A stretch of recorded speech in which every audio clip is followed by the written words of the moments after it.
Everybody's talking about being locked in this year, locked into your grind, locked into your goals, locked into your dreams. But here's the question. How many of us are really locked in, and how many of us are just locked out by our own phones? The truth is, being locked in starts with breaking free from distractions. And right now, social media has the strongest hold on us. You can't lock in when your phone has the keys.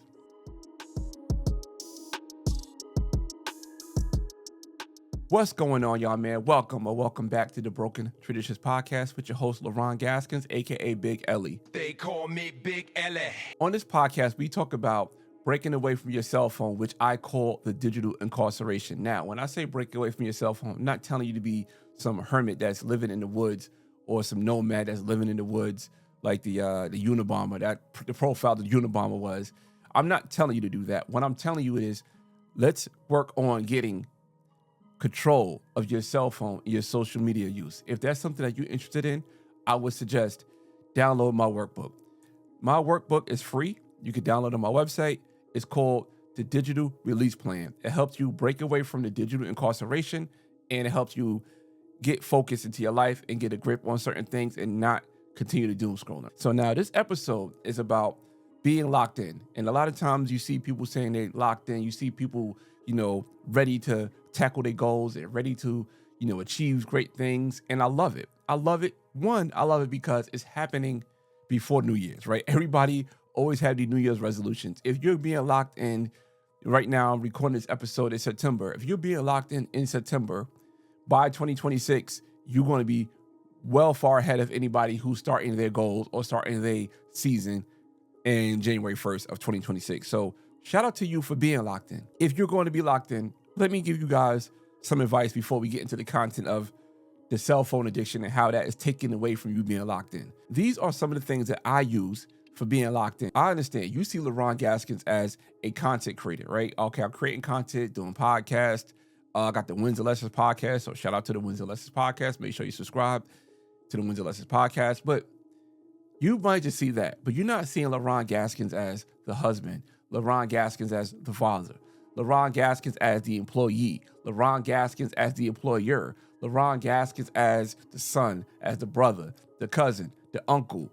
You have a lot of different things that you are as one person. And to me, if you're locked in, you need some tools to help you be locked in. First and foremost, the first tool that you need is a person of accountability. Have somebody on your side that want to help you get to your goal, right? And, I talk about breaking free from the digital incarceration, but sometimes you could use social media to your advantage. For me, for example, shout out to Angelo, my boy G-Lo, and shout out to Emmanuel, Cookman E. Those are two people that I see constantly either working out, running, doing certain things that get me hyped. And I'll talk to them like, yo, I got these new sneakers. Yo, I'm working out here. Yo, I'm running here. For example, I saw Emmanuel running where I'm working out at. And I'm like, is that Emmanuel? And I didn't want to bother him. And I saw him post his workout. Shout out to other people that helped me be locked in with the social media content, right? Like Kofas of the world, like Rogan, this Bohemian gal, right?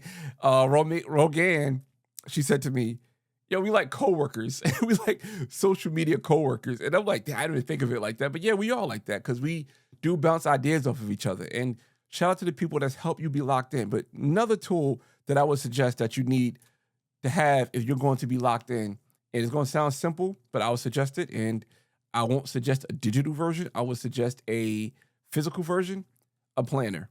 Get yourself a planner, right? You're saying 2025, 2026. Like I'm already, ready for 2026. Get yourself a planner. Get yourself a notebook, a book that you could write down what you're going to have planned for the week, right? You may not have your whole week planned out.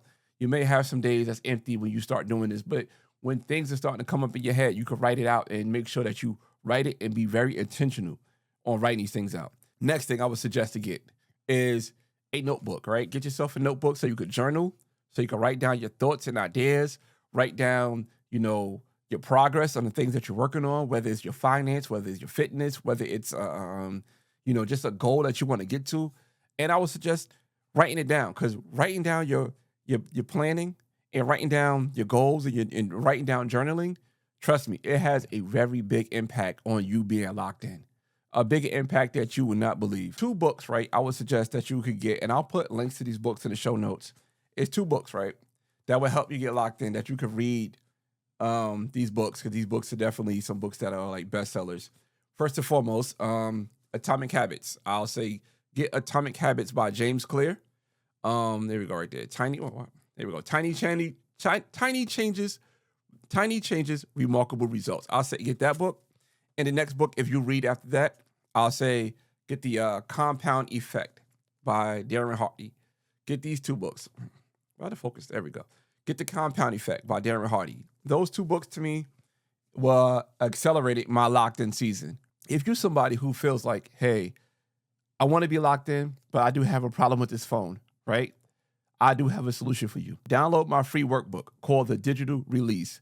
It's a 7-day workbook for you to work on gaining your focus and having social media not be the attention-grabbing tool that is meant to be, and you have control over social media. And also, I want to ask you guys this. If you have downloaded the digital release plan, please let me know. Email me, Leron@brokentraditions.com. Let me know how you feel about the workbook. Did you download it? Did you apply it? Did you not apply it? You feel like it's a waste of time? You feel like it's the greatest thing ever? Let me know how you feel about it. I want to get some feedback. It's a live PDF. I could change it anytime I want to. And if I could change it from your input, I greatly appreciate what you could, contribute to the release plan. I want to talk about how doom scrolling can eat up your focus compared to the moments of clarity when you step away from the phone or you put the phone down. So we all been there, right? You pick up your phone, you're about to go on social media, you're about to just say, yo, let me see what's going on real quick. That real quick turns into what? 20 minutes, 45 minutes, an hour. That real quick turns into real long. And that moment of you doom scrolling could have been applied to something else. Not to mention that moment of doom scrolling also does a lot of different things to you physically and psychologically. Those are some things we're going to talk about later on in the Broken Traditions podcast. But those things that are going on with you is stopping you from being locked in. Asherian Tech Behavior Studies put out a quote, said the average person checked their phone 96 times a day. That's on average once every 10 minutes. Now, think about how you want to be locked in. Think about your goals. Think about the things that you want to accomplish. Like I said, whether it's finance, fitness, whether it's, creating a business, whatever it is, writing a book, whatever it is, creating music, whatever it is that you want to do in life. Think about every 10 minutes you being drawn back into your phone, whether that's from notifications, whether that's from, as a social media content creator aspect, you post content, you want to see somebody talk about like, who commented on my stuff. It is hard to fight that addiction. I want to get this quote for you guys too. This is from Tristan Harris. He said, smartphones are the new cigarettes. They're highly addictive, heavily marketed, and hard to quit. When you're locked in, you need that nicotine patch. I forgot what that patch called you put on your shoulder to get rid of the cigarette. You need that when you're locked in. You need to move away from the phone. You need to have control over the phone. You need to have real discipline for you to be locked in. Because it's one thing to say that you're locked in, but it's another thing to be locked in. And this is to help you get locked in if you're somebody who has a problem with social media and the phone. Because the doom scrolling, right? The doom scrolling compared to not doom scrolling is a world of a difference. And I've seen the difference in myself. I've seen the difference where I'm like, all right, I'm not going to focus on what is going on social media. And I'm going to work on what I need to work on. I'm going to build up what I need to build up. I'm going to do what I need to do because I know how important it is to me to do that. You can't build focus when your attention is being auctioned off. Next thing I want to talk about is the illusion of progress. Now, I know sometimes people read books. I know sometimes people listen to podcasts. I know sometimes people watch videos of motivational content because you want to get locked in. You got to listen to this motivational content. Or say like fitness again, right? Shout out to my boy Aaron out in San Diego, who is a bodybuilder, and he create fitness content. So you like, damn, I want to get like Aaron. And one side note, right? Because now Aaron's a bodybuilder, and I said this to Aaron. I'm going to say this to you guys. Aaron and I used to work out together back in the day. He had none of this ambition of being a bodybuilder that he has now when we used to work out. And I'm like, yo, how do you move out here and become this buff bodybuilder and you got to be over here, you know? I mean, I'm not a bodybuilder, but, you know, I'm not like some slack either. But I'm saying I could have been bodybuilder adjacent. So shout out to my boy Aaron out in San Diego. But you see motivation and you like, damn, I'm going to start doing this. You just keep watching it. You keep watching this motivation, but you're not putting the actual work. Or consuming motivational content without action can create a false sense of achievement, but also could lower your goal pursuit. And to take a quote from the book that I just showed you guys, The Atomic Habit, motivation is cheap. Action is expensive. Don't confuse the two. When it's time to do the work, get the motivation, but also apply it. Don't allow motivational videos to be your quicksand. Allow motivational videos to be your trampoline, to help you jump higher, to get further. They're like, all right, like, you ever see slam ball, people doing these crazy dunks? You're not doing those dunks in the NBA. Use the trampoline to do what you need to do, to get to where you need to get to. Don't let it be your quicksand where you just stuck and you're sinking in. You're sinking in like, damn. Let me see another video real quick. Damn, let me watch this person real quick. Damn, let me watch this lady real quick. Damn, this is another good one. Because those motivational videos are also part of the algorithm to keep you watching. Watching someone else's grind doesn't mean you're grinding. Emotional hijacking. Passive social media use significantly increases envy and decreases life satisfaction. That is from the Journal of Social and Clinical Psychology. Watching other people basically have success stories creates a distorted reality when comparison becomes inevitable. You can't keep watching other people win and not put in the work to start winning yourself. You can't keep doing it. And when you keep watching it over and over and over again, one, you're going to get jealous, right? You're going to get jealous. You're going to be like, damn, man, I see this person doing this. Damn, man, I see this person doing that. And it's crazy that that's a thing because I've had people admit to me, oh, I see you get a lot of views. Oh, I see you get a lot of likes. Oh, I see you have a lot of followers on certain social media platforms. And they had like a sense of envious, right? And I'm like, you know, to me, it wasn't a big deal that I had that, the viewership, because I knew how social media was working, right? And the viewership, yeah, I get it. But at the same time, the following is a big deal because you guys willingly support me. But the viewership, I understand that the algorithm is pushing certain things out because of, you know, how they feel about the content. And I understood that, but the people who were jealous didn't understand that. Or the people who had envious didn't understand that. And I felt like it was also a big deal that this person was able to admit to me that they had a level of jealousy and envy. But it is a thing that somebody see a level of success and have that jealousy and envy. I'm going to give you an example of somebody that is in real big time, right, of having that jealousy and envy of somebody else's success and watching that person rise.